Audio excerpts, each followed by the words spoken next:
Hello everyone, আসসালামু আলাইকুম। কেমন আছেন সবাই? আশা করি ভালো আছেন। আমি আল্লাহর রহমতে ভালো আছি। তো আপনাদের সাথে বরাবরের মতো একটা ভিডিও নিয়ে চলে আসলাম।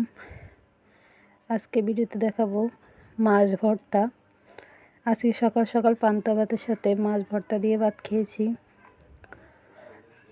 তো দেখেন, এখানে আমি মাছ নিয়ে নিয়েছি, বরবটি, আলু একটু ভেজে নিয়ে, এরপর এখানে 4-5টা শুকনো মরিচ নিয়েছি। তো দেখেন, মাছগুলো বাটা শেষ, এখন আমি মরিচগুলো বেটে নিচ্ছি।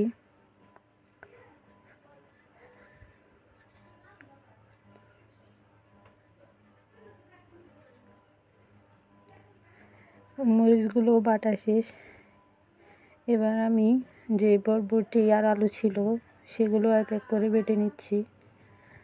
আর এই মাছ ভর্তাটা খেতে কিন্তু অনেক ভালো লাগে। এই যে দেখেন, এরপরে একটা পেঁয়াজ কুচি করে এতে লবণ দিয়ে বেটে নিয়েছি। এখন সবগুলো ভর্তা একসাথে ভালোভাবে একটু মেখে নেব। এই যে দেখেন, আমার ভর্তাটা হয়ে গেছে। আপনারা অবশ্যই এভাবে বাসায় ট্রাই করুন, দেখবেন খুবই ভালো লাগবে। আল্লাহ হাফেজ।